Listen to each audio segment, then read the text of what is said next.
Vamos con el primer invitado, Tenemos Carlita. a nuestro primer invitado, vamos a darle la más cordial bienvenida al doctor Virgilio Hernández. Gracias por estar en este espacio informativo. Y bueno, pues vamos a conversar sobre justamente los resultados electorales y ese nuevo proceso que tiene que darse para los migrantes. Doctor Hernández, buenos días, bienvenido. Muy buenos días, siempre es un gusto poder compartir con ustedes, siempre es un gusto poder conversar con ustedes y a través suyo con los miles de oyentes y televidentes que siguen este importante informativo. Doctor, hace algunos días, ¿no? Veía a Medardo Oleas, que acusaba al doctor Virgilio Hernández, que era parte de la empresa que había contratado el CNE para el voto en el exterior. Usted ya ha hecho en otros medios la aclaración, pero me gustaría que nos diga quién sacó, de dónde salió esa información. Entiendo que esta información falsa la hizo este señor al que el odio le ha carcomido el cerebro y el corazón.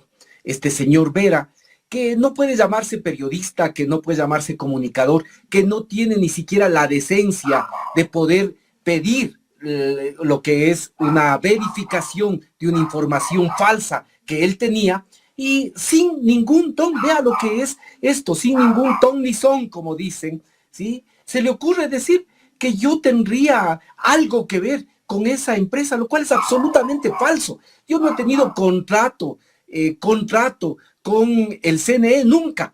Alguna vez con el Tribunal Supremo Electoral hace 25 años me contrataron como parte de una comisión de expertos para preparar unas reformas electorales, me parece que para las elecciones del año 2001 o el año 2003, ya no me acuerdo exactamente. Ahí fui contratado por servicios profesionales por el que era en ese momento el Tribunal Supremo Electoral.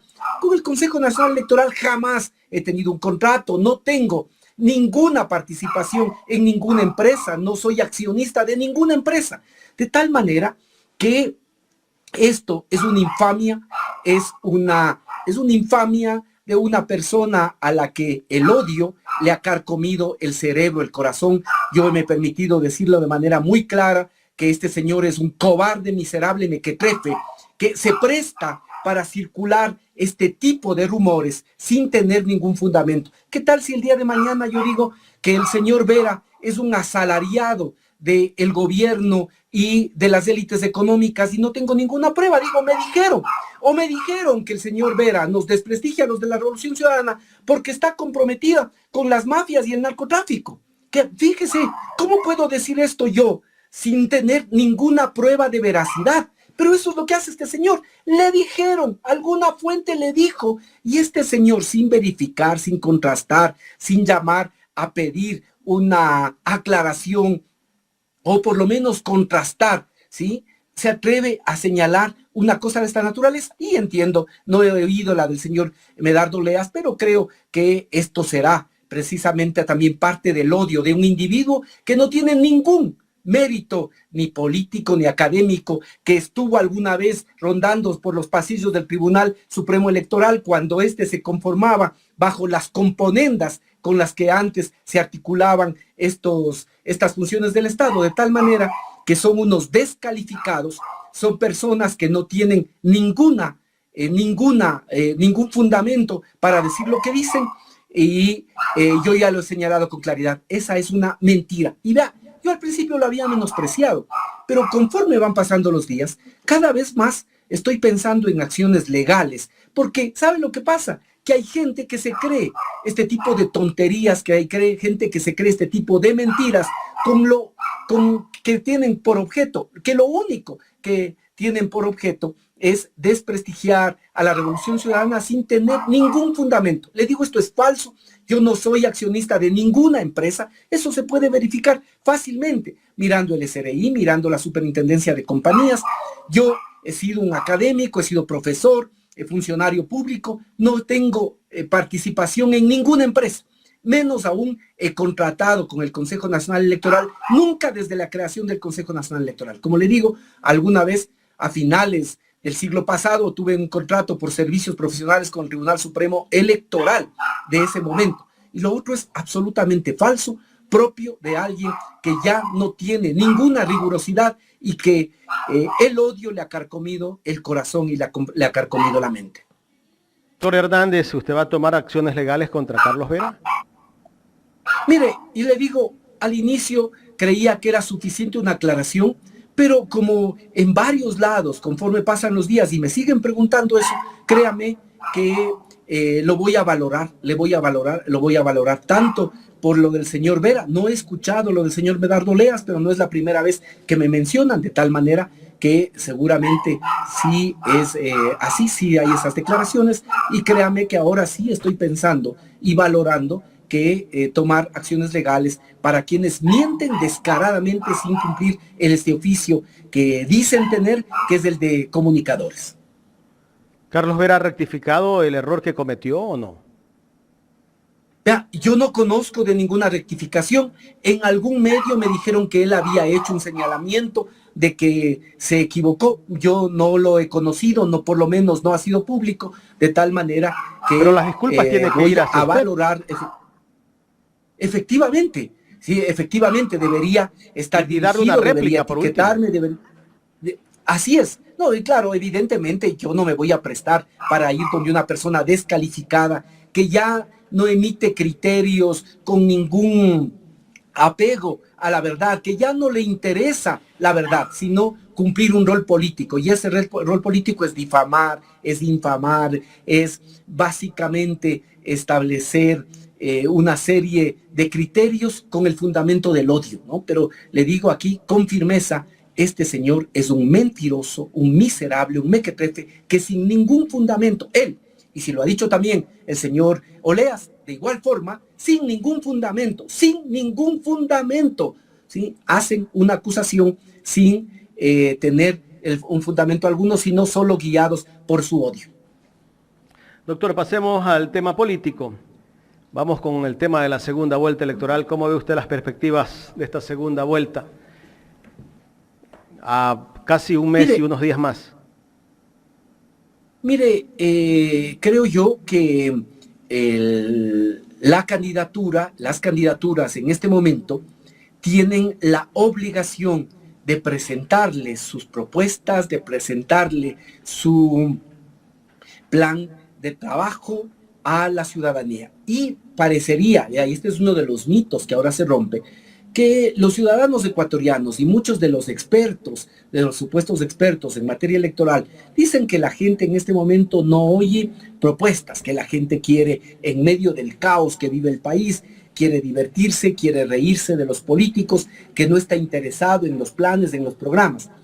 Pero parecería que la situación que vive el Ecuador, lejos de llevar a un desinterés respecto de quién puede ser el próximo presidente o la próxima presidenta, que es lo que yo creo que va a suceder, pero le digo, parecería que lejos del desinterés, más bien hay preocupación en la ciudadanía por quién va a ejercer la presidencia de la República. Los datos de cuántas personas se enteraron del debate, de cuántas personas siguieron el debate, son realmente importantes en el Ecuador. Y ahora también la atención que existe de la ciudadanía precisamente respecto de las propuestas nos hacen ver que sí hay unos ciudadanos preocupados por efectivamente mirar quién es la mejor alternativa, cuál es la mejor alternativa que tiene el Ecuador en este momento. Y empiezan los análisis, empieza a evidenciarse quién es cada candidato. Esta es la realidad. ¿Sí? No es que las elecciones, a veces puede pasar que como fruto del marketing se presenta a una persona que no es y se nos vende como candidato, pero en la medida que esta campaña ya solo son 2 personas, se va conociendo las reales propuestas que tienen cada uno de los candidatos y qué es lo que efectivamente piensan cada uno de los candidatos. En estos días alguien me decía, no, ahora ya se puede ver que Daniel Noboa no es tan inteligente como parecía. Y yo les digo, no es un problema de que si es inteligente, no es inteligente. No, ese no es el problema.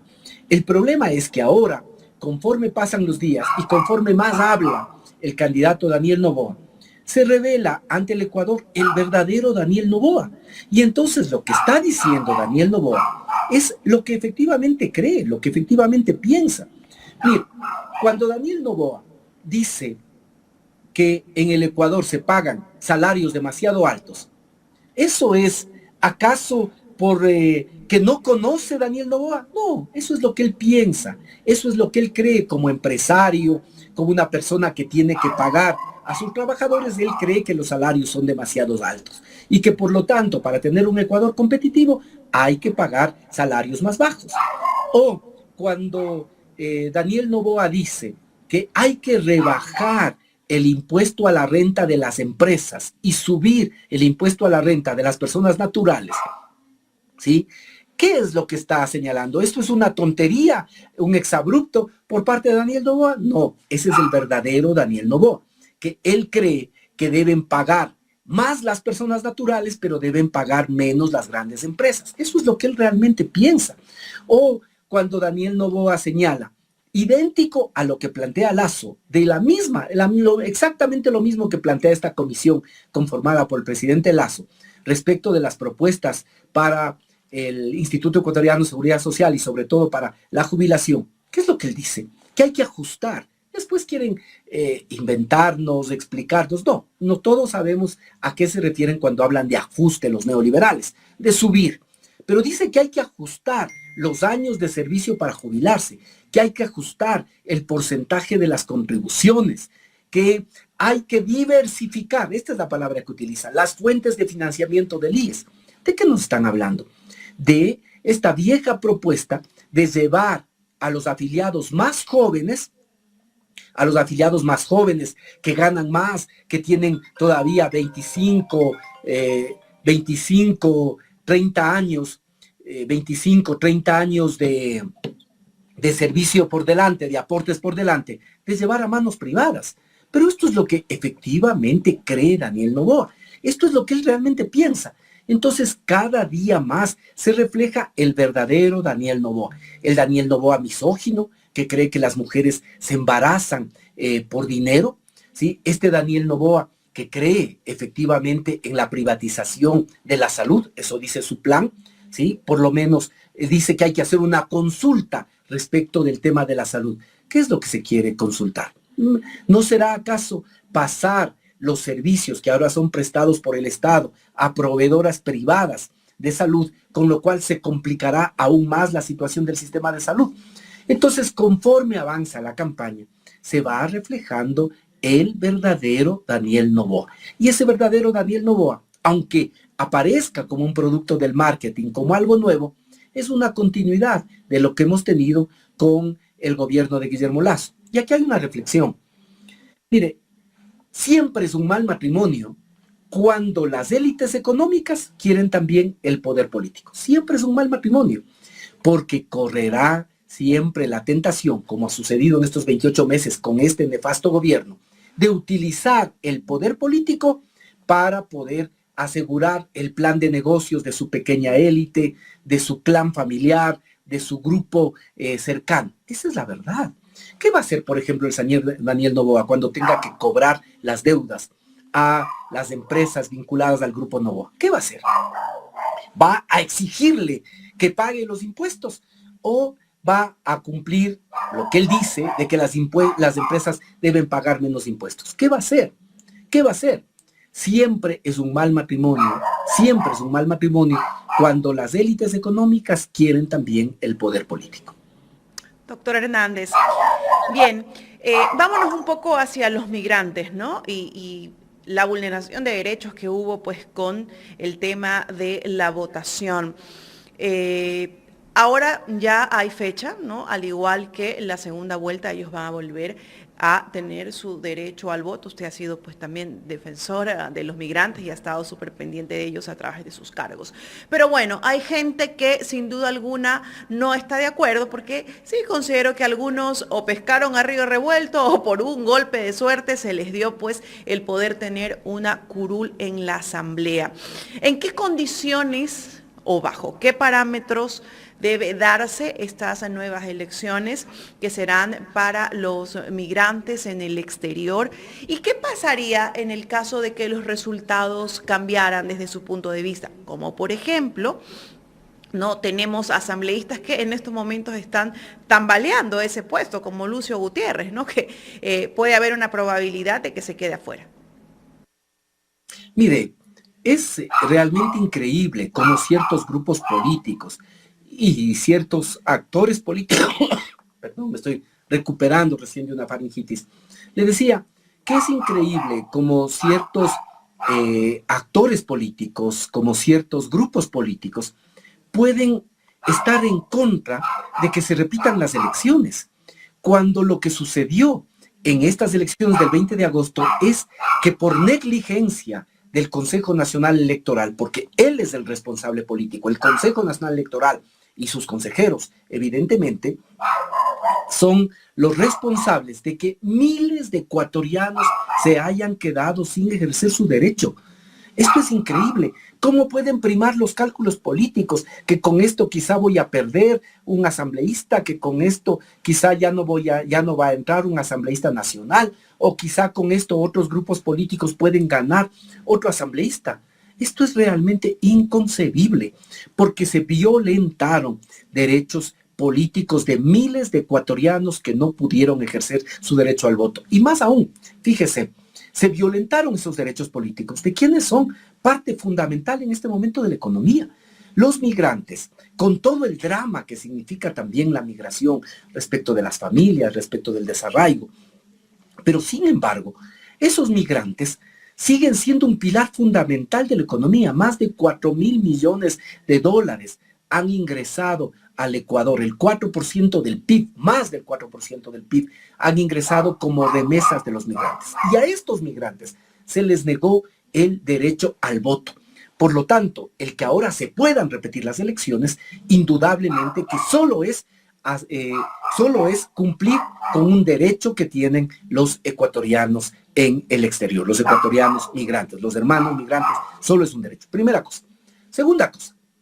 El que se repitan las elecciones y se subsanen estos errores no significa que no haya responsabilidad política. Eso hay que decirlo claramente. Y esta responsabilidad política tiene efectos y tiene costos políticos, desde luego. Fíjese usted, ¿qué es lo que puede pasar ahora con que las elecciones recién se hagan el 15 de octubre? Que indudablemente el presidente Guillermo Lasso se va a quedar mucho más tiempo y se va a quedar sin una Asamblea Nacional. Porque ya con eso se alarga, ¿no es cierto? Y más aún si después hay impugnaciones, se va a alargar la proclamación de resultados, y si no se proclaman los resultados, después no va a poder posesionarse la Asamblea, que de acuerdo a la ley, me parece que el artículo 32 de la Ley Orgánica de la Función Legislativa y 91 del Código de la Democracia, le estoy hablando de memoria, pero creo que son esos dos artículos, señala que tendrá que posesionarse la Asamblea 15 días después, máximo 15 días después de haber sido proclamados los resultados. Por lo tanto, sí hay un efecto. El que no se haya verificado, el que no se haya cumplido adecuadamente con el proceso de votación de los ecuatorianos, va a significar que ahora la Asamblea pueda posesionarse quizá a finales de noviembre, o como dice el propio cronograma del Consejo Nacional Electoral, en diciembre. Evidentemente, eso dependerá si haya o no recursos que se presenten y que esos recursos después agoten todas las instancias en el Consejo Nacional Electoral y en el Tribunal Contencioso. Pero la consecuencia política es que va a haber más meses gobernando del señor Lasso, que sigue pensando en este momento en hacer negocios, sigue pensando. Ahora ha enviado 2 proyectos de decreto ley. Esos proyectos de decreto ley, más allá de la buena intención que pueda tener el uno, que es respecto al tema del fenómeno del niño, siempre está buscando privilegiar a un determinado grupo. Pero le digo, esto por ejemplo es responsabilidad de que no existe una asamblea, precisamente de este error político cometido por el Consejo Nacional Electoral.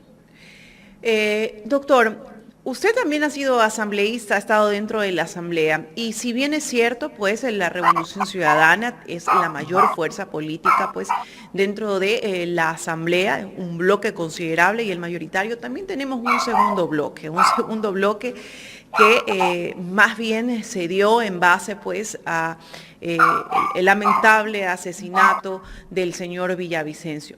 Tomaron fuerza y ahora tienen pues un bloque también considerable que de una u otra forma se posiciona como la segunda fuerza política desde su perspectiva, tomando en consideración que usted ha vivido temas coyunturales en la asamblea.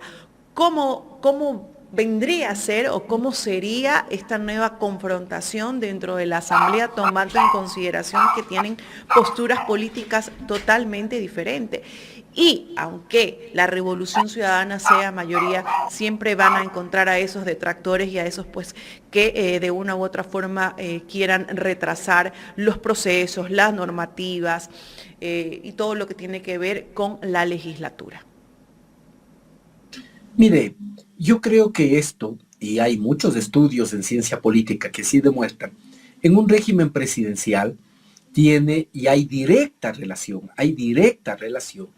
entre lo que es el manejo de la asamblea con quien dirige el Estado.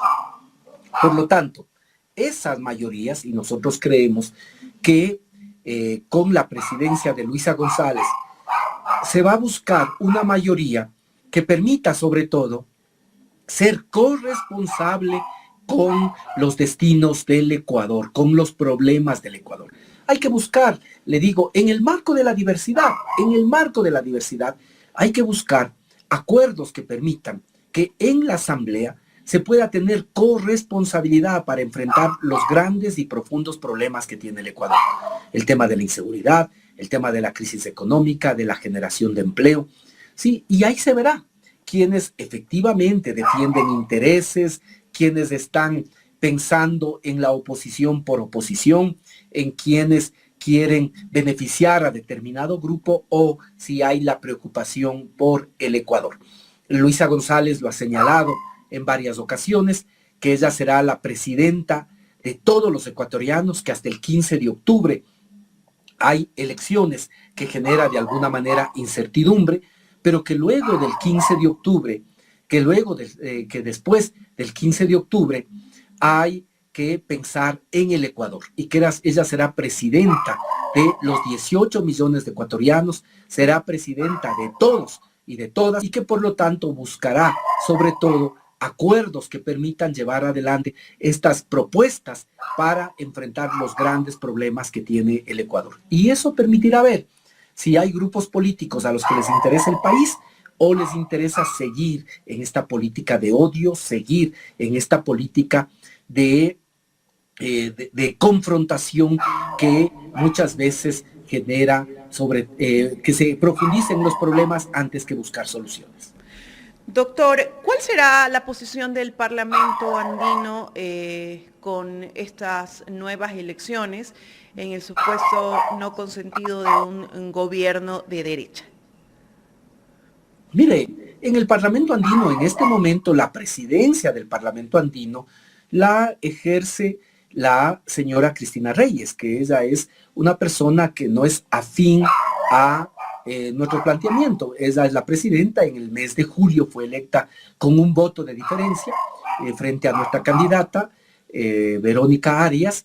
La señora Cristina Reyes ganó con un voto de diferencia. Ella es la presidenta del Parlamento andino. Y mientras exista posibilidad de discutir, de debatir democráticamente, las diferencias son importantes, son bienvenidas. Nosotros en muchas reuniones del Parlamento planteamos nuestros puntos de vista, creemos que en el Parlamento se han aprobado cosas importantes que podrían haber sido implementadas en el Ecuador. Por ejemplo, lo que tiene que ver con el sistema de prisiones. Lamentablemente, y esta es la debilidad que tiene el Parlamento, por lo cual se requiere también una reingeniería del sistema andino, muchas de las decisiones que toma el Parlamento se quedan en las gavetas de los ministros de Relaciones Exteriores. De tal forma que el que pueda existir una posición diferente no tiene que ser obstáculo para que se pueda debatir democráticamente. Ahora, cuando esas diferencias se convierten en mecanismos que imposibilitan el debate, es otra cosa. Tendrán la misma postura. Doctor, los miembros del Parlamento andino a nivel de países como Bolivia, Perú, Colombia, ¿qué posición tienen en estos momentos frente a las elecciones? Me refiero a esos países y también pues a los países asociados que forman parte de este Parlamento.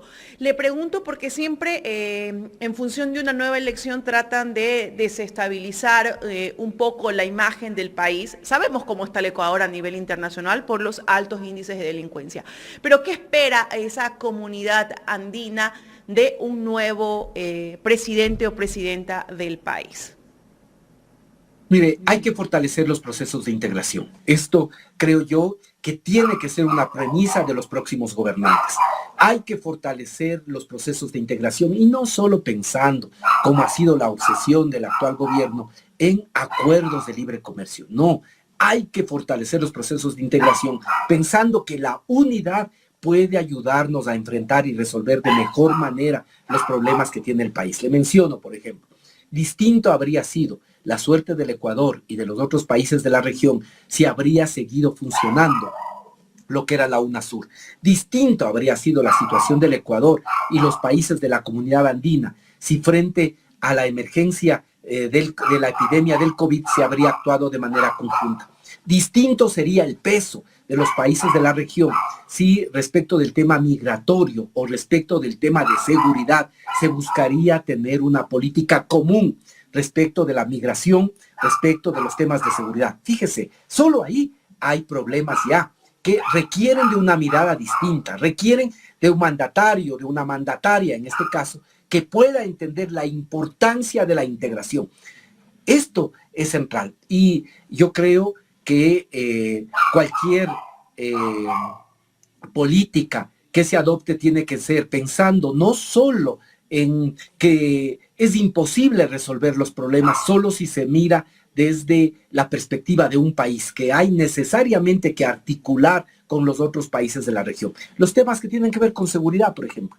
Es imposible pensar que hay que encontrar o que podemos encontrar una respuesta adecuada, ¿sí?, a los temas de seguridad, del narcotráfico, sin tener una adecuada relación con Colombia, con Perú, por decir algo, ¿sí? Por lo tanto, lo que se espera es que pueda haber, y creo que así sucederá con Luisa González, una presidenta que sea capaz de entender que hay que darle impulso a los procesos de integración, que en ese sentido hay que establecer también mecanismos que permitan que el Parlamento andino pueda tomar decisiones vinculantes, por lo menos en algunas áreas. Esto es fundamental, que pueda existir decisiones vinculantes que sean obligatorias para los países y que no se espere que lo que se apruebe en el Parlamento sea resuelto por los ministros de Relaciones Exteriores.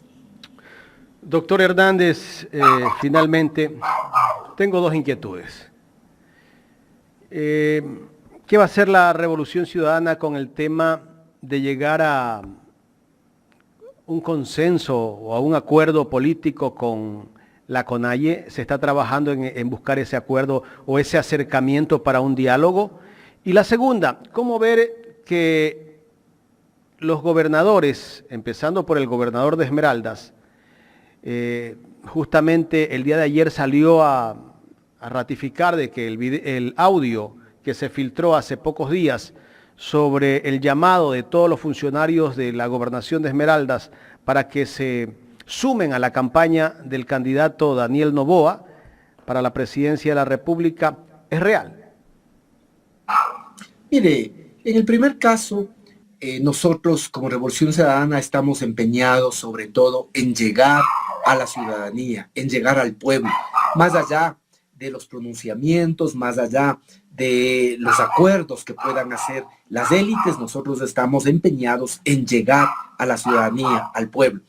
Y en ese sentido, lo que planteamos es que puedan mirarse lo que han sido los pronunciamientos públicos. La CONAIE ha realizado un planteamiento respecto de su mandato. Y de igual forma, si uno mira nuestros planteamientos, uno va a ver que hay muchas coincidencias, muchas coincidencias. Hay que pensar, Jaime, en una democracia que sea capaz de poder procesar esos acuerdos, pero también que sea capaz de procesar también los desacuerdos y que encontremos formas, mecanismos, maneras para ir enfrentando lo que son los posibles desacuerdos que pueda existir. Esto me parece que es fundamental. No creo que caben los condicionamientos, sino más bien ver qué cosas coincidimos, no solo con el movimiento indígena, sino con los múltiples sectores que pueda haber en la sociedad, el movimiento obrero, el movimiento campesino, pescadores, empresarios, ¿sí? ¿Cuáles son los acuerdos? Y al mismo tiempo, ¿cuáles son las coincidencias? Pero también mirar cuáles son los temas de desacuerdo y ver cómo vamos enfrentando, cómo vamos superando esos temas de desacuerdo. Le digo con claridad lo que ha dicho la propia Luisa González, que la situación del Ecuador es muy compleja, muy compleja. La situación del Ecuador es muy preocupante y se requiere acuerdos entre los más diversos sectores para enfrentar esos problemas, esas dificultades que tiene en este momento el país. De tal forma que yo le diría eso. Nosotros creo que estamos buscando un gobierno de unidad nacional, no solo con el movimiento indígena, sino con los diversos sectores de la sociedad. Así debe entenderse el planteamiento claro que ha realizado Luisa González de poder ser la presidenta de todos los ecuatorianos, de todas las ecuatorianas, pero fundamentalmente de aquellos que más necesitan, de aquellos que más requieren de la acción del Estado. Y ahí creo yo que puede haber muchísimas coincidencias respecto de los planteamientos del movimiento indígena. Esto le diría respecto a este punto. El otro me señalaba, ¿cuál era la otra inquietud? El gobernador de Esmeraldas, que ha llamado a todos los funcionarios públicos a hacer campaña por Daniel Noboa. Vea, esto no nos sorprende. Esto no nos sorprende. Porque las élites y la partidocracia, las élites de la partidocracia está con el candidato Noboa y no nos sorprende, no podía ser de otra manera. Nosotros creo que esperábamos otra cosa del Partido Social Cristiano, de la cúpula de la izquierda democrática. ¿Acaso esperábamos otra cosa del candidato Sonnenhosler o de estos otros, o del gobierno? No esperábamos otra cosa. Naturalmente tienen que apoyar porque es la continuidad. Con esto lo único que se ratifica es que Daniel Noboa es la continuidad de este gobierno. ¿Qué es la continuidad? Y eso no solo es mi apreciación, Jaime, eso lo dice el plan del gobierno de Daniel Noboa. Uno ve y, por ejemplo, página 37 de ese plan dice que hay que mantener la disciplina fiscal. ¿Qué significa, Jaime, si hay que mantener la disciplina fiscal? Que no va a haber recursos para la educación, que no va a haber recursos para la salud, que no va a haber recursos para la seguridad. ¿Por qué? Porque ellos creen que hay que mantener la disciplina, entre comillas, fiscal de este gobierno. Eso dice. Por lo tanto, hay coincidencias. ¿Por quién más podría trabajar el gobierno en esta campaña que por Daniel Noboa? De tal forma que el señor Flixo Guerazo lo único que ha hecho es exteriorizar lo que es la política de este gobierno, de apoyo al señor Daniel Noboa, porque es la continuidad. Daniel Noboa tiene las mismas propuestas, los mismos planteamientos que el actual gobierno. Fíjese, otro tema sensible, la seguridad social. ¿Cuál es la propuesta de Luisa González frente al tema de la seguridad social? Que hay que incrementar los empleos, que esos empleos deben formalizarse para que de esa manera aumente el número de contribuyentes y pueda garantizarse la sostenibilidad del IES. Esa es la propuesta de Luisa González. En cambio, ¿cuál es la propuesta del señor Daniel Noboa? La propuesta del señor Daniel Noboa es que hay que ajustar, página 66 de su plan, ajustar los años de aporte para poder jubilarse, subir los años para poder jubilarse, aumentar las contribuciones, es decir, aumentar el porcentaje que deben pagar los trabajadores. Esto es idéntico a lo que dice el señor Guillermo Lasso y la comisión que conformó para las reformas al IES. De igual forma, hay que diversificar las fuentes de financiamiento del IES. ¿Qué significa esto? El viejo sueño de estos sectores, privatizar los aportes de los más jóvenes, de los que tienen todavía su vida laboral por delante, llevarlos a estos aportes a aseguradoras de fondos de pensiones y que el Estado se quede con los jubilados y con las personas que ya estamos o que esperamos algún momento jubilarnos. Esto es idéntico, exactamente idéntico a lo que dice el presidente Guillermo Lasso, de tal manera que ahí hay continuidad y hay cosas que son mucho peor. Vea lo que ha dicho la vicepresidenta, la candidata a vicepresidencia de Daniel Noboa, que hay que privatizar la educación, pero mire toda la connotación de lo que ella ha dicho, que para subsanar el pasivo laboral, ¿qué significa eso? Que van a despedir los maestros, pues. Y como no hay capacidad para indemnizar a más de 100,000 maestros, les van a entregar las escuelas y colegios. ¿Y qué pasa con los niños y jóvenes que no pueden pagar de la educación? Se van a quedar sin posibilidad de estudios. Estas son las propuestas. Entonces, no solo es una nueva versión del presidente Guillermo Lasso, sino aún más profundo. Esto nos recuerdan a las propuestas neoliberales de los 70, que decían que el Estado está para proveer justicia, para proveer seguridad, algunas obras básicas y que el resto tiene que ser privado. De tal forma que con esto lo que se demuestra es que aunque Daniel Noboa como producto del marketing aparezca como lo nuevo, no es ni siquiera lo reciclado, es más de lo mismo. Y vuelve a esto que le he señalado, que siempre es un mal matrimonio cuando las élites que ya tienen el poder económico quieren el poder político. Porque esto siempre va a llevar el peligro de que esas élites que ya tienen el poder económico utilicen ese poder político para acrecentar su poder. Doctor Virgilio Hernández, queremos agradecerle por haber aceptado conversar con Ecuador en directo. Siempre es un gusto. Gracias al doctor Virgilio Hernández, parlamentario andino en el programa Los Especialistas de Ecuador en directo.